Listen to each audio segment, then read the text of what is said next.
The boy who became a king. In the forgotten corner of a vast kingdom, there lay a tiny village named Grey Hollow, where winter seemed to last forever and hope was as rare as gold. Among the crooked huts and frostbitten fields lived a boy named Arendor. He had no family, no name worth remembering, and no coin to his name. Arendor slept beneath the shattered roof of an abandoned mill, with nothing but a threadbare cloak and the sound of the cold river for company.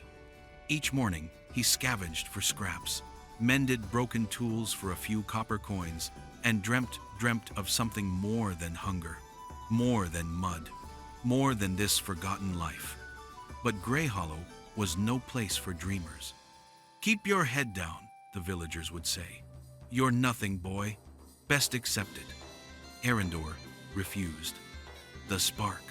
One bitter night, as the winds howled like wolves, Arendor climbed the tallest hill overlooking the kingdom.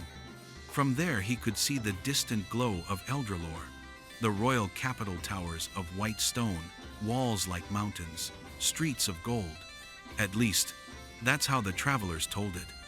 Arendor clenched his fists and whispered to the stars, "One day, I'll stand there. I'll prove I'm more than nothing." It was foolish, impossible, yet those words burned brighter than any fire. The trial of steel. Years passed. When Arendor turned 16, the kingdom called for new recruits to join the royal guard. Few from Grey Hollow ever dared to try. The tests were brutal, and the poor were mocked, discarded, forgotten. But Arendor walked for 5 days and 5 nights to Eldralore. His feet bled, his body ached, but his spirit was unbroken.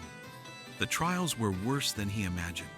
He fought boys twice his size, endured weeks without rest, carried stones up endless stairs, and was beaten down more times than he could count. Every time he fell, a voice inside him whispered, "You're nothing." And every time, he answered, "Not yet." By the end of the trials, only 5 recruits remained. Against all odds, Arendor stood among them.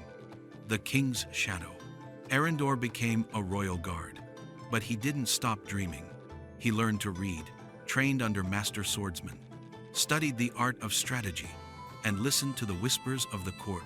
Soon, he discovered that the kingdom he had once admired was rotting from within.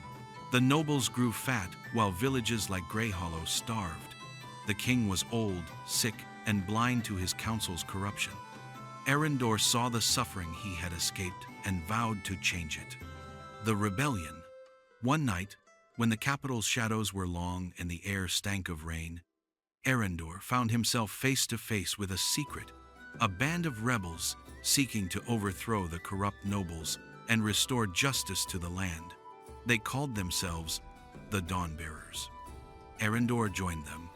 He led daring raids against greedy lords, smuggled food into starving villages, and slowly became a symbol of hope. His name spread like fire through the streets. "The boy from Grey Hollow," they whispered. But hope came at a cost. The nobles branded him a traitor. He was hunted, betrayed, and once nearly executed. Still, he never yielded. The crown of ashes. When the king finally died, chaos erupted.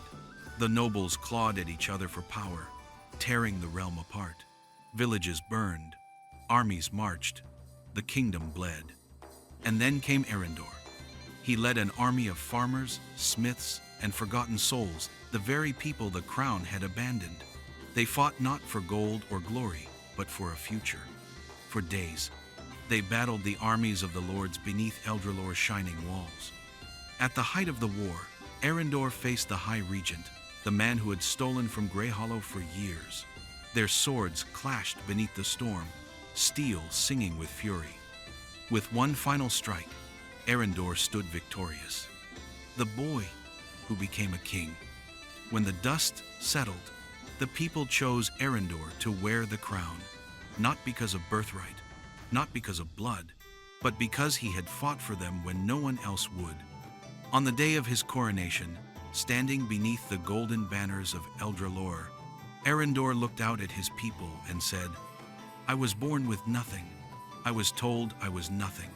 But today, I promise you, this no child will ever go to bed hungry, no village will be forgotten, and no dream will be too small. And so, the boy from Grey Hollow, who once had no name, no home, no hope, became Arendor the Just, the greatest king the realm had ever known. Moral: greatness does not come from birth.